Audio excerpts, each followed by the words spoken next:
Dapat talaga paalisin na lahat na nakaano dito.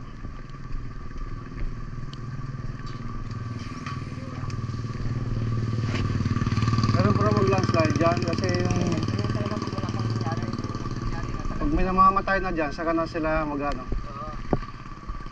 Yun yung gobyerno, problema ng gobyerno eh.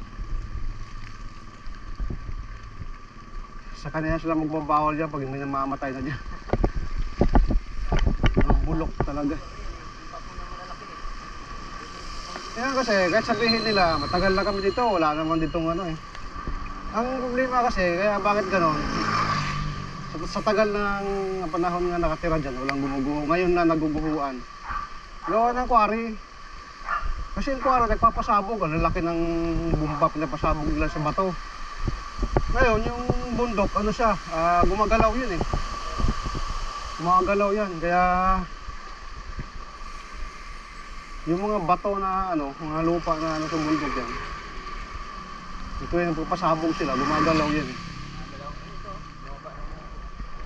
Kaya pag umulan niya ng malakas, wala, guguho talaga yan.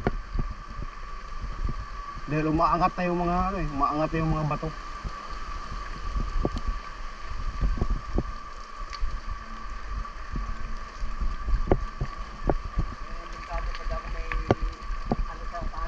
Ha?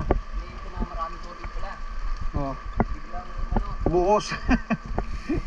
Bumuhol. Buhos.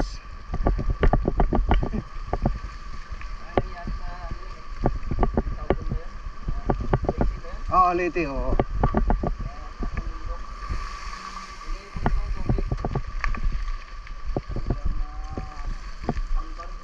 Isang barangay, ubos. Kita mo yung subdivision, laki ng subdivision, wala na. Ubos talaga, wash out. Sapol yung ano eh, sapol yung subdivision sa kaya eskwelahan.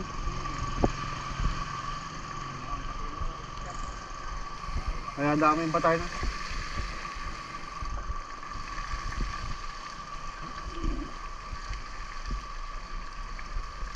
Isipin mo, yung mga ganon, no?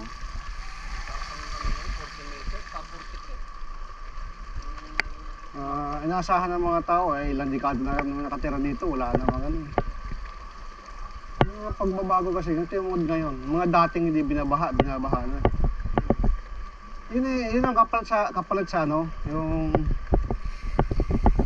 pag-unlad ng Pilipinas. Yun ang kapalit sa pag-unlad. Pagbabago ng ano. Kasi binuldos yung mga lugar. Ginawang subdivision. Ginawang quarry. Magbabago talaga kahit sabihin mo ano, matagal na ako dito. Yung pagbabago hindi mo alam. Nababago ng structure ng ano, lupa. Tataka sila bakit dati wala namang baha dito, ngayon grabe yung baha, di ba? Tataka ka pa eh. Napakasimpleng ano, hindi mo nakita yung pagbabago ng paligid mo. Ang daming building nakatayo, daming mga ano.